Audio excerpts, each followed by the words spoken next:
आप सभी का धन्यवाद कि आप मेरी बात सुनने के लिए यहाँ पे मेरे निवेदन पे आए हैं। जैसा कि मैंने दस्तावेजी साक्ष्यों के साथ में आपको ये बताया है कि ये कोई लड़ाई मेरी जमीन की नहीं है। ये लड़ाई है वहां पे जो बना हुआ रिसोर्ट आईटीसी मेमेंटोस और उनके मालिक विजेंद्र चौधरी द्वारा जो वहां पे इलीगल एक्टिविटीज की गई हैं, अरबों रुपए की फर्जी रजिस्ट्रियां, करोड़ों रुपए की स्टाम्प ड्यूटी चोरी, एनजीटी के आदेशों की अवहेलना, हाईकोर्ट के आदेशों के बावजूद वहां पे जो इलीगल एक्टिविटीज चल रही है, उस वजह से मेरे पे ये जानलेवा हमले किए गए। पिछले 20 दिनों के अंदर मेरे पर 2 जानलेवा हमले किए गए। एक हमारी मार्बल मंडी के अंदर मुख्य सड़क पे, और दूसरा पुलिस प्रशासन के सामने मौके पे, जिसके अंदर पुलिस अगर बीच बचाव नहीं करती तो मेरे साथ कुछ भी घटित हो सकता था। पिछले कुछ समय से ये भ्रामक तथ्य और ये फैलाए जा रहे हैं कि ये गरीबों की, आदिवासियों की, राजपूतों की जमीन हड़पने के लिए कपिल सुराना ये सब कर रहा है। जैसा कि मैंने आपको साक्ष्य दिखाए हैं, ये जमीनें, सैकड़ों बीघा जमीन इस रिसोर्ट मालिक ने लक्ष्मण सिंह जाला के द्वारा इन गरीबों को, राजपूतों को, आदिवासियों को, डांगियों को डरा धमका के अपने खाते कर लिए।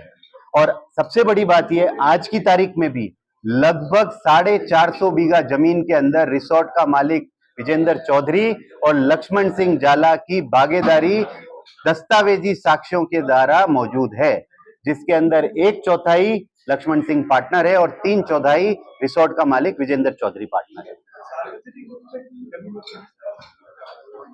सबसे बड़ी बात इसके अंदर यह है कि सार्वजनिक उपयोग की जमीन, ये जो रिसोर्ट बना हुआ है, इसने वहां पे आवासीय कन्वर्ट करवा के कुछ प्लॉट्स खरीदे थे और इसके अंदर लगभग 7 लाख स्क्वायर फीट जमीन के ऊपर रिसोर्ट का निर्माण किया गया। उसमें सड़कें, पार्क और कई बैंक्वेट हॉल्स ये बनाए गए। अगर प्रशासन इस पे कार्रवाई करता है तो 7 लाख स्क्वायर फीट जमीन के ऊपर, ये सार्वजनिक उपयोग की जमीन के ऊपर रिसोर्ट मालिक द्वारा ये कब्जा साबित होगा।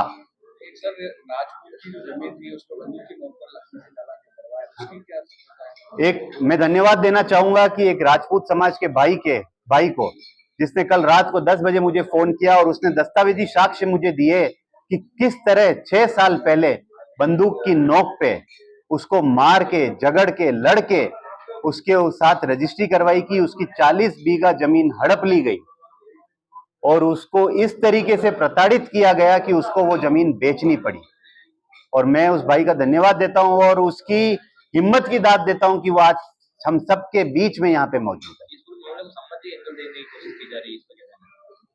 आप मुझे एक बात बताओ कि ऐसा क्यों होता है कि हर बार लक्ष्मण सिंह जाला के ऊपर पुलिस या प्रशासन कोई गिरफ्त करता है और वो सामाजिक दृष्टिकोण बीच में ले आता है, और कभी भी मुझे नहीं लगता है कि राजपूत समाज, जैन समाज, डांगी समाज या गमेती समाज इतना सशक्त या इतना कमजोर है कि किसी अपराधी के कहने पे किसी सही आदमी के खिलाफ खड़ा हो जाए।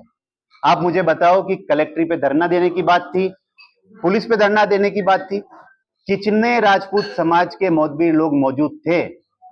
वो नहीं थे, इसलिए नहीं थे कि उनको कहीं ना कहीं पता है कि कपिल सुराना सही है।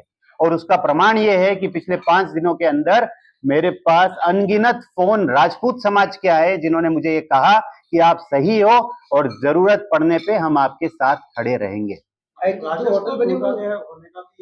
जो ये एनीकट है, उसको 1.5 मीटर उसकी हाइट बढ़ा दी गई थी एनजीटी के और अब्दुल रहमानों के निर्णय के विपरीत।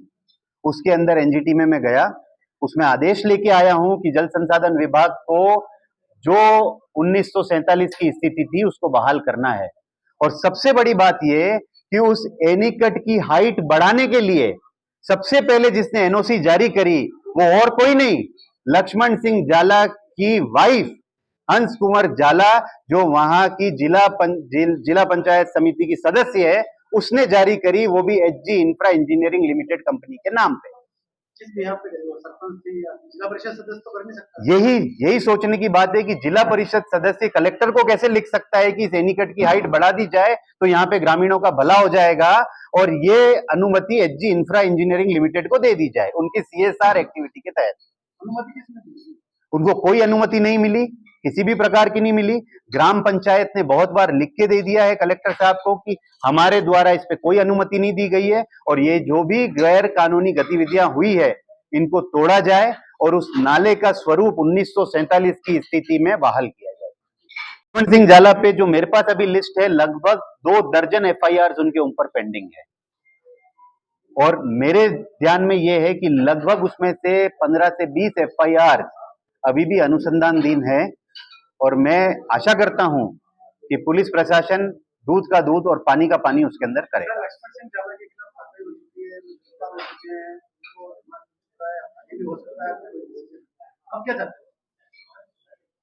मेरी लड़ाई उन ग्रामीणों के लिए, उन आदिवासियों के लिए और उन राजपूतों के लिए थी जिनकी जमीनें उन्होंने हड़पी है। तो वहां पे मैं ये चाहता हूं कि मेरी तो जमीन का सीमा ज्ञान हो चुका है, दूध का दूध और पानी का पानी हो चुका है कि किस तरह इन्होंने राजनीतिक संरक्षण के अंदर मेरी जमीन के अंदर कब्जा किया।